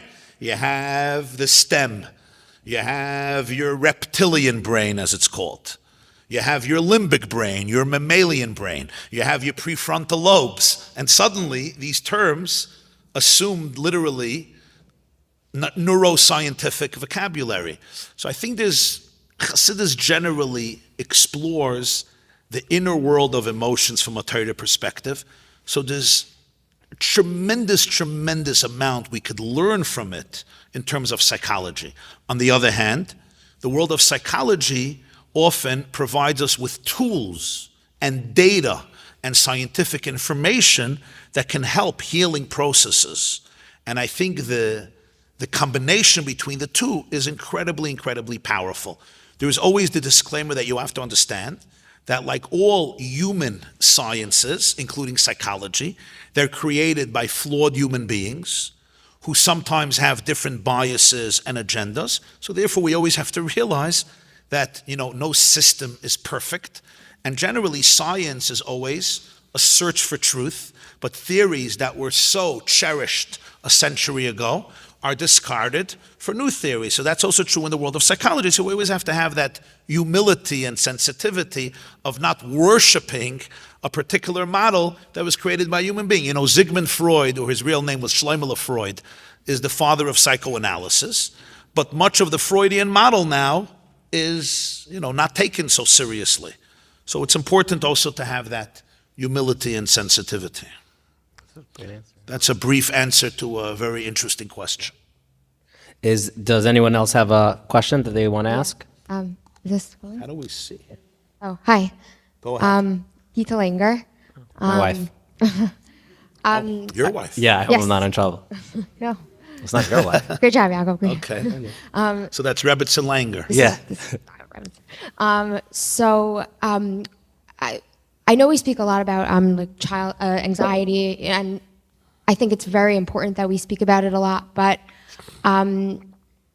how do we raise children with less anxiety when we're living such fast-paced lives, and we have such a lack of attachment with our children these days because, we all have to go to work. We all have to, maintain a certain lifestyle. And, I'm not, I have a babysitter at home, we leave our kids with our babysitters. I see and you're here tonight. No, I Wait, mean, hold like, on a second. on day-to-day- Wait, what do we do? He's safe and sound, don't worry. Basically my question is we're very, very busy today and we're living very fast-paced lives to maintain, certain lifestyles, and how do we Yeah. Yeah, it's a great question. And, how do we help create and raise a generation with less anxiety? And I think, in your question, I think you indicated part of the answer. It's one word that I think we should repeat many times. It's called attachment, attachment, and attachment. I think all of us, our first and foremost responsibility is to be able to create conditions in our homes and families where our children experience the attachment they need and deserve to grow up with all the parts of their brains functioning seamlessly.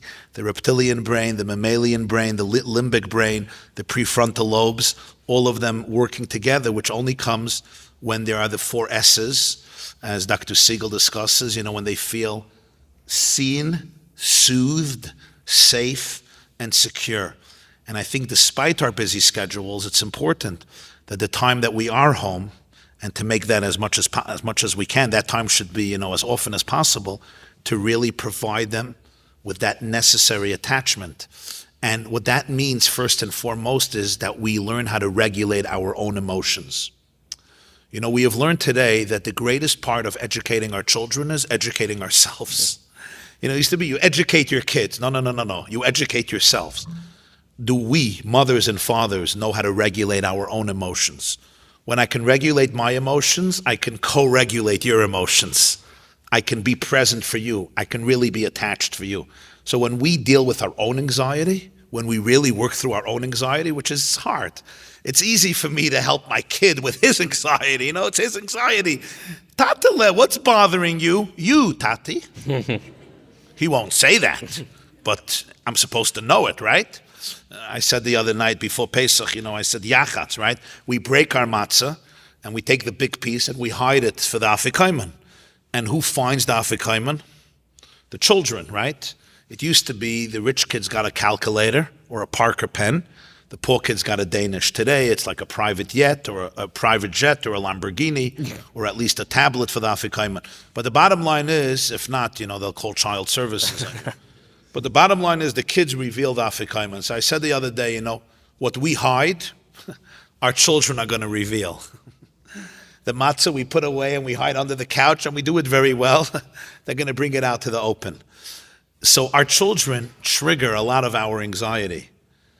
And I think first and foremost, we really have to learn how to regulate our own emotions, how to really be anchored in a space of serenity, of dealing with our anxiety, of our stress, especially when our children trigger us. Because then we can be here for them, help them regulate their emotions, and it's a game changer for life. I had an interesting experience yesterday in my home.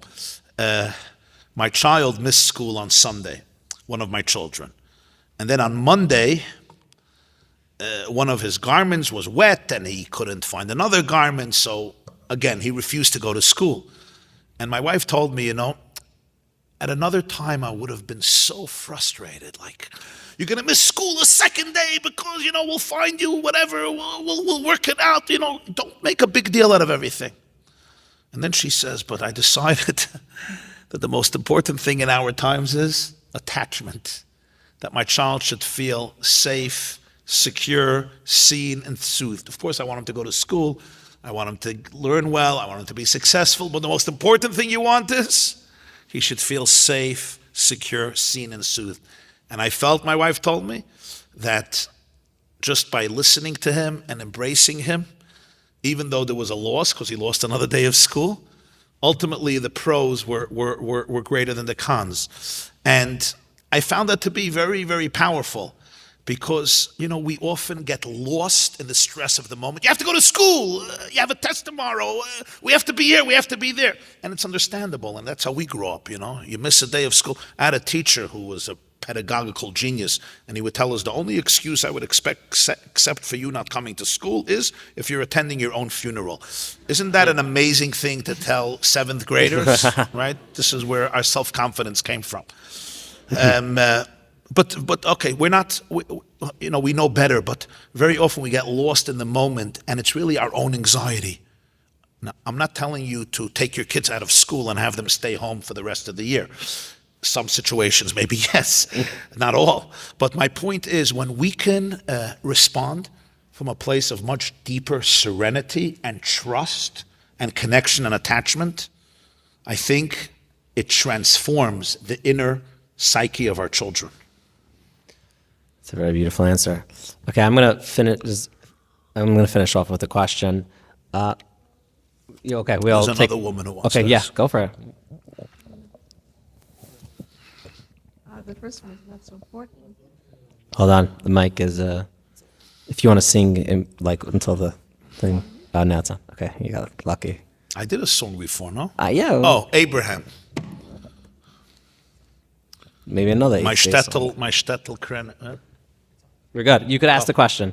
Okay, the first one is like a silly question I still want to know about. Hold on. Sorry. I would like to know if Biden came into the room, would you make a bracha? You want to know President Biden, if he came if into the Biden room, came into the room? yes, would you make a bracha? I beschloss nicht. That's a good question. It's an interesting question. If Biden came into the room, would I make a bracha?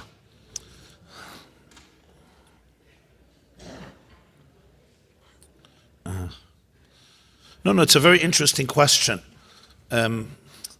Because somebody told me that he was in a room and he came into the room and nobody noticed that he came into the room. And I actually felt bad. Because, when president comes into the room, usually it's like everything stops. And for good reason, most powerful person in the free world. And this person, the rabbi told me he was in the room, and he said, I also felt, mamash felt bad. He said nobody noticed. But I think if halachically that would be the proper thing to do, and especially that it would help the Jewish people and help protect the Jewish people, it's certainly a consideration. I would not just say no. The reason I'm, awkward a little bit about it is because I just don't get that presidential feel of malchus. By the way, the President Donald Trump asked me, what's the meaning of the blessing? He wanted to know what I said because it was in Hebrew.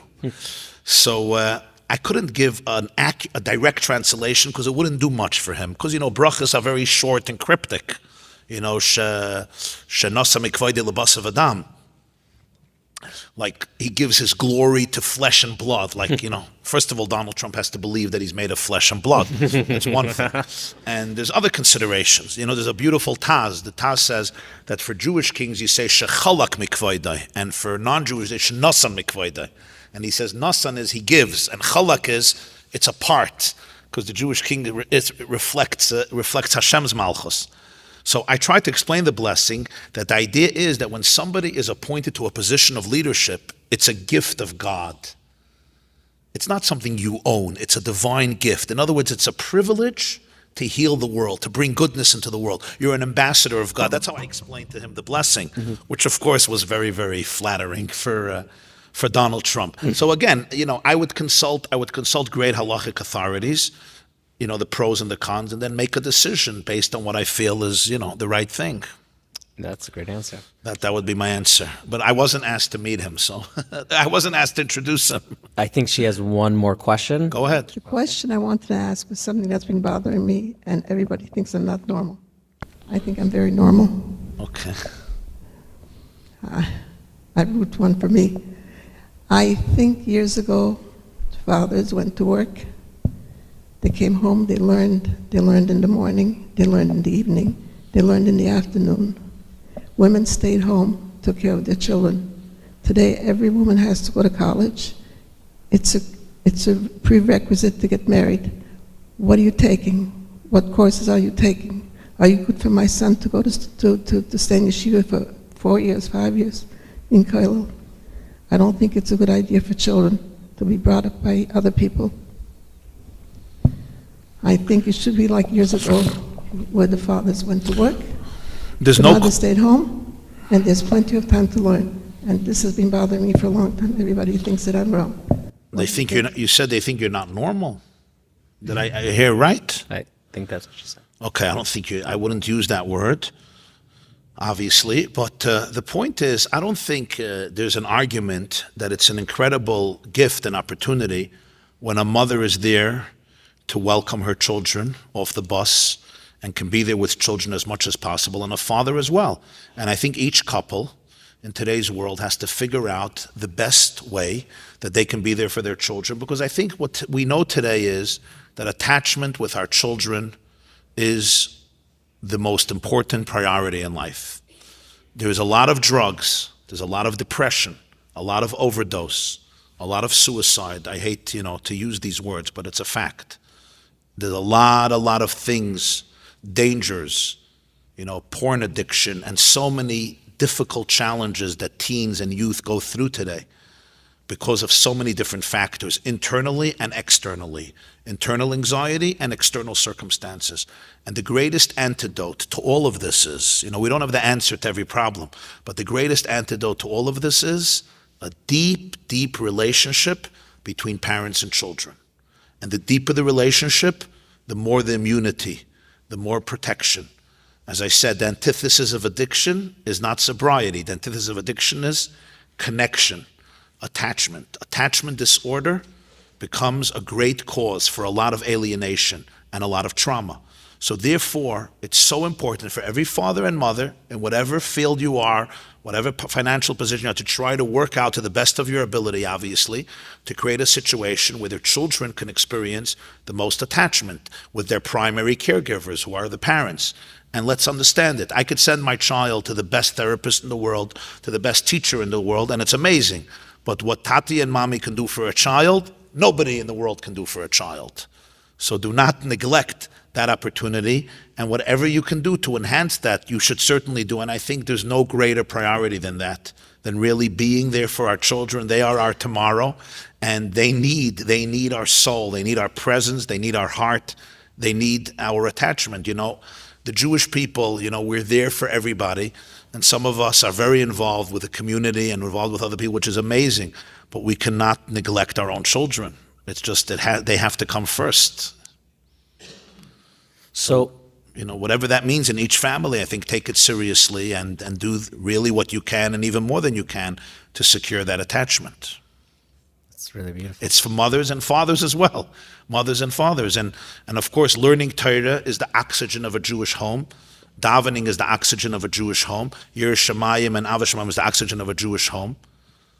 But for all of that to be inculcated in our children, they need that attachment. And if a father is just leaving the home constantly to go learn, it's an incredible thing to go learn, and everybody should go learn and have shir mekviyasit and l'Torah. But what you want, that the Torah should be a Torah that lifts up the home and infuses the home.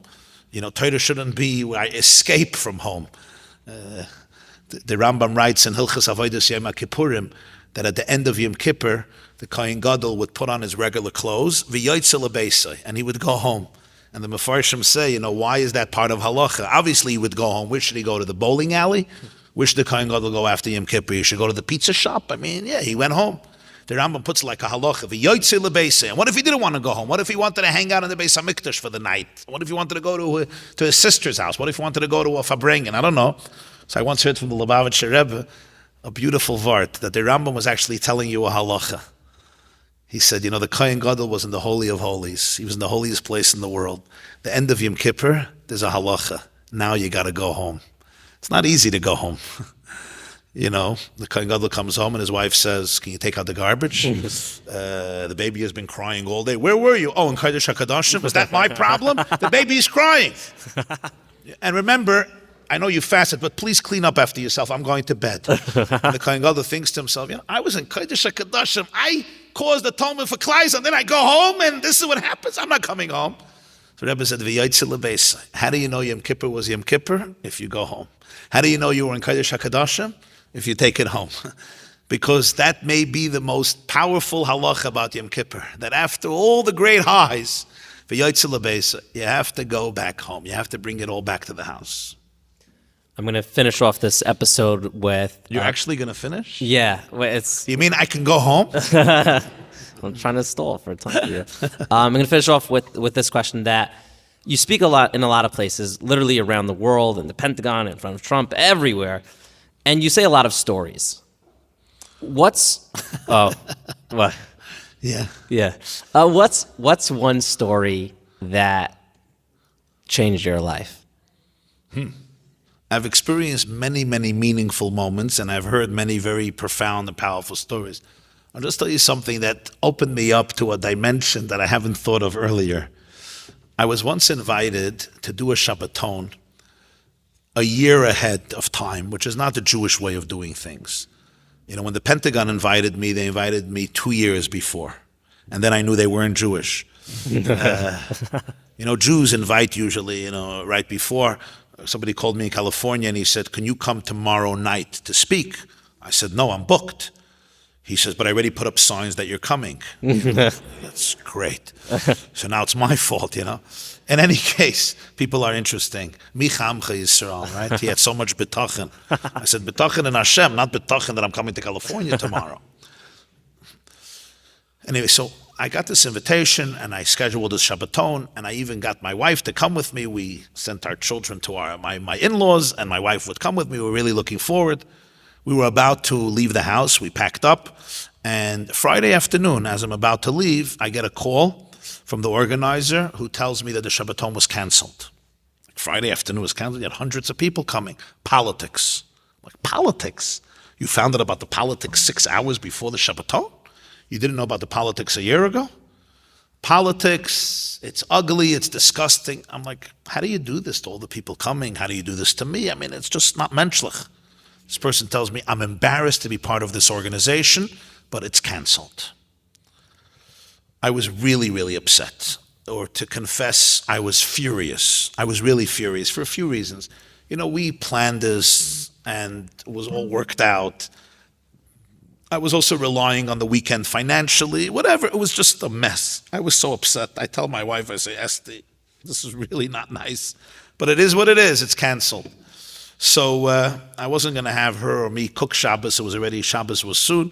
I invited myself out to a friend for the meal. And we went for the meal to this person and we came home to our apartment. We were living in Brooklyn at the time on New York Avenue.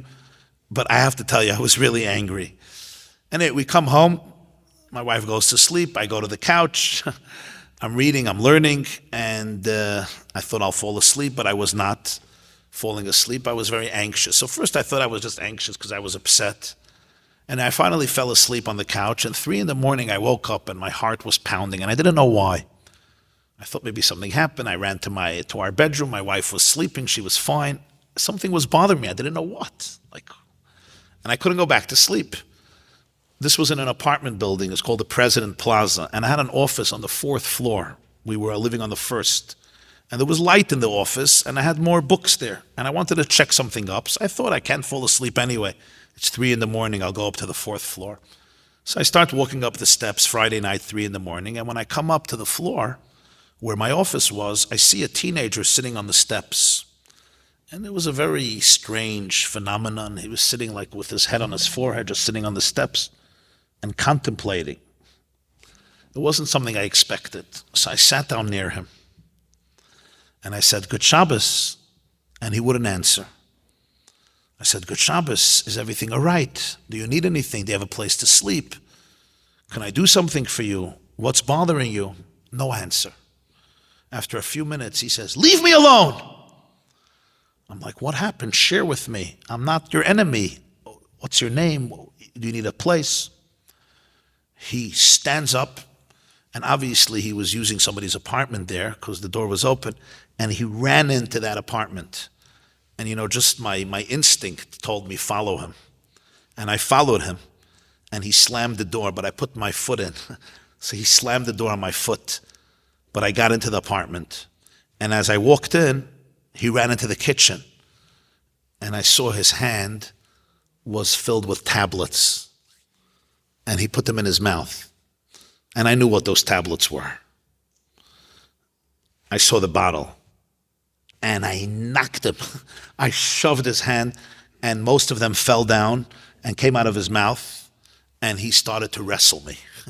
He's like, Get out of my life. I'm trying to end my misery. What are you doing? Get out of here. And we literally started a wrestling match Friday night, 3:30 in the morning. It was surreal. He was punching me and kicking me and fighting me, and I'm fighting back. Thank God I was a little bigger and a little stronger, so I managed to triumph, to be victorious, and I pinned him down. And after an hour, he relaxed, and I'm like, what's happening? He says, the pain was just too much. I decided to end everything. And you ruined my plans. You ruined my plans. We spoke till 7 in the morning. Till 7 in the morning. He opened up. He shared his life story. At 7 in the morning, he was different. He was a different person. He was really highly intelligent and sensitive, brilliant person, and very deep, deep, deep. We spoke for hours. And it was 7 o'clock, and I was giving a shiur at 8 before davening. So I brought him down to my apartment, and I woke up my wife, and I said, Esty, listen, I have a wonderful guest here. I'm going to give my shiur. I'm going to daven with the early fast minyan. I'll be home right away. I just need you to be with him for a few hours, and then I'll take over. And I went to shul. I did my shiur. I cut it. I davened with early minyan pretty fast, and I came home right away. And I spent Shabbos with him. Motzei Shabbos, he fell asleep. Motzei Shabbos, I set him up with somebody who I knew was a real expert for this type of trauma, and he really took him under his wings. And today he's, an extraordinary, young, bright, successful person, really a source of light and honesty and authenticity. And I remember Motzei Shabbos, thank you, Motzei Shabbos, I turned to my wife and I said, Esty, do you realize if that Shabbaton wasn't canceled, he would have been dead? And then I became aware of something. They canceled the Shabbaton because of politics. But God canceled the Shabbaton so that this boy should be saved. And from that moment in my life, it taught me such a profound lesson. Things happen. Not always by my choice. You get involved in things happen, and sometimes there's politics, and sometimes it's not so nice, and sometimes it's a little filthy. And it's so easy to get entangled and to get upset and to keep grudges and to get frustrated. From that story, I learned so much that there is always another layer. There's another dimension that we never, ever know. And I'm thankful today. I look back and I'm thankful that they canceled the Shabbaton, even though it was not pretty, because this boy's life was saved. And I had the privilege of being Hashem's shliach at 3:30 in the morning to literally save his life. For me, it really opened my eyes to always know that there is a deeper layer, and you have to be open to that. Rabbi YY, I understand why people call you Rabbi Wow Wow. Thank you very much for coming out here. Thank you. Thank you, Yaakov. Thank you. Thank you, everybody, for being here. Thank you, everyone, for coming. Okay. You're great. Thank you. You were also great. That is more you. So can you take a picture of us? That was an incredible time. I really, really enjoyed it. And I want to tell everyone to, again, go check out Cedar Media Studios and Machshavas Yecheskel. They're incredible. In the links below, you could check them out. They'll take care of you, both of them. Whether you're looking for marketing, Cedar Media is there. Podcasts, music, you want to do karaoke, they're there. And if you want good insights and depths into Torah, you can check out Machshavas Yecheskel. He also has a Daf Yomi share, which is incredible, which I did a Daf Yomi share video, and I saw his thing after. I'm like, I should have included it. Next one, part 2. So it's after the show. Everyone left already, and I'm just there with Rabbi YY Jacobson, and we're just schmoozing about life. And it's so interesting. Like I had this conversation with him. He was so on when we were talking, and he was in the moment and animated, and then after, I'm having this like heartwarming, down to earth conversation with him. Like he's very relaxed, and it's very interesting to see that, a lot of times you meet these grand speakers and they're incredible, but I love that those, I guess, private moments I had with him after, to see like he's such a relatable, great person. Yeah, he could be this powerhouse of inspiration, but it's also nice to see, talking about him, about his family, driving, talking to his driver, making jokes. And something was interesting to me. His driver, the person who drove him there, I don't know if he drives him all the time, but he's driven with him a few times. Nice Hasidish fellow. He's like, I know the world knows him as a great speaker, an incredible speaker, and as good as he is of a speaker, he's even better as a human being. And I'm like, whoa. The night was incredible for me. I'll never forget it. I don't know. It was the first of many. Until next time, keep on living inspired. Living L'chaim. This class is brought to you by theyeshiva.net. Please help us continue the classes. Make even a small contribution at www.theyeshiva.net/donate.